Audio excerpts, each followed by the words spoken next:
Hey guys, welcome. And in this video, we're going to be talking about data, which is very crucial when it comes to marketing. So people typically don't realize that data is actually an investment. So when we talk about data, we're talking about two things, right? So you can get a list anywhere, but skip tracing that list is a whole other game, right? So if you get a list, whether you get it driving for dollars, maybe you go down to the courthouse and you get probate leads, or you go down to the utility department and try to get people who haven't paid their water bill type of thing, something like that, right? Those are free lists that you can acquire. There's also paid lists, but whenever you buy a list, sometimes they're not going to include the numbers, right? Which then you have to go ahead and skip trace. Now, skip tracing is getting the actual phone number of the property owner. Now, skip tracing is very, very important. If you are getting bad skip tracing, if you are not using a good skip tracing provider, you're going to burn through money because you're going to get a lot of wrong numbers. And guess what's going to happen?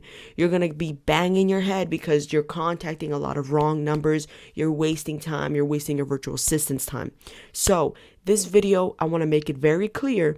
I don't really care where you get your list from as long as you're skip tracing it through batch or a skip tracing provider that notifies you of litigators and a skip tracing provider that gives you accurate data. So let's hop into my screen and take a look at batch. So this is batch, right? Let me just hop in here and actually look at the website. This is batch leads. What batch leads does is they skip trace your records and give you the property owner information, right? The property owner's number, a first, second, third number that they believe it's the owner's number, right? It's also going to allow you to skip trace records, like actually a list of motivated sellers, and then skip trace them and get their numbers. You can also upload your own list and then skip trace it through here, and they'll provide the numbers for you, right? So you guys can check out the pricing and see what fits best for you. I personally am on this plan, the $99 plan, and it works fine for me. I pull my list from here and then I skip trace them.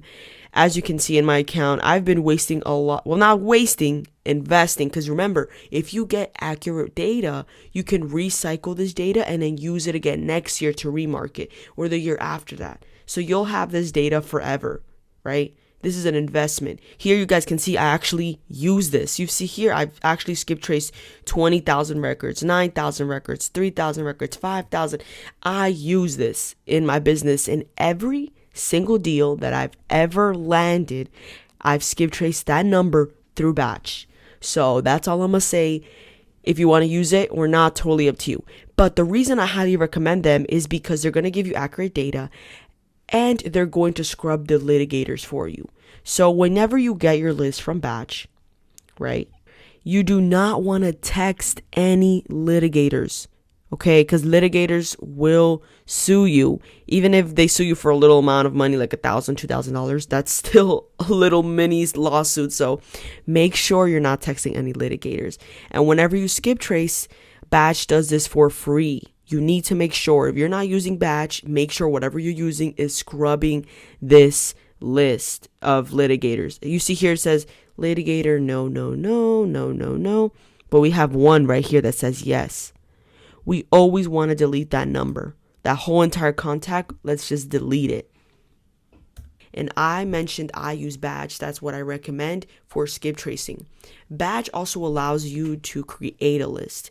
So if you were to go in your account and then property search, you can actually create a motivated seller list, which is the way I've been doing it forever, and it's always worked.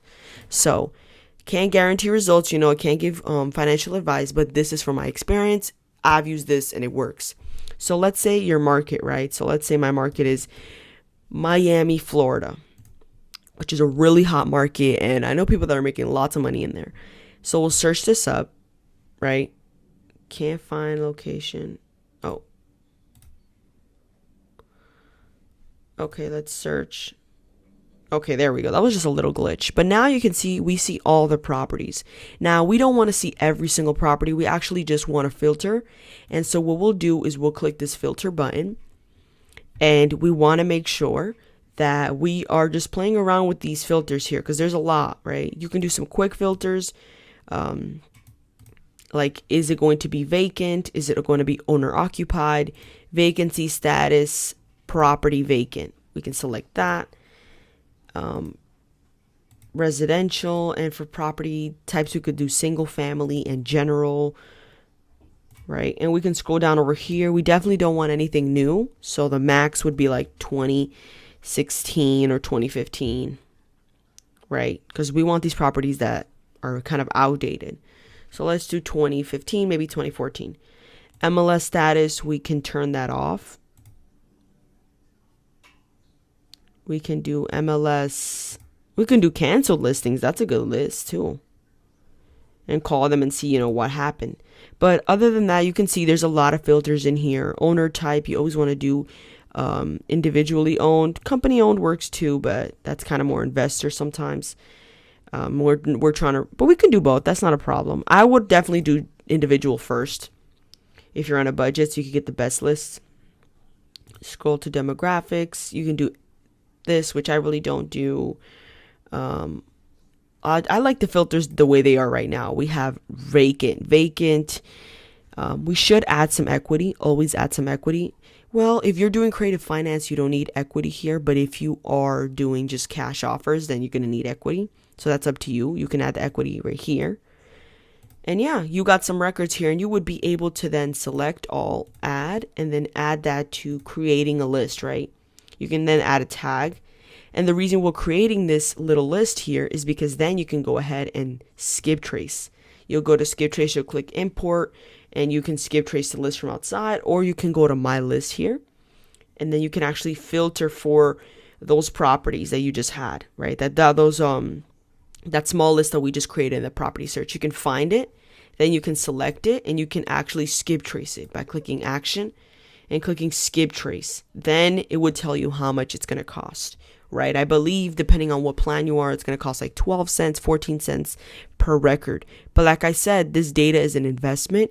Make sure you don't cheap out on your data. If for whatever reason you do not want to use batch, that is okay. If you do not want to use batch, then you can use another skip tracing provider.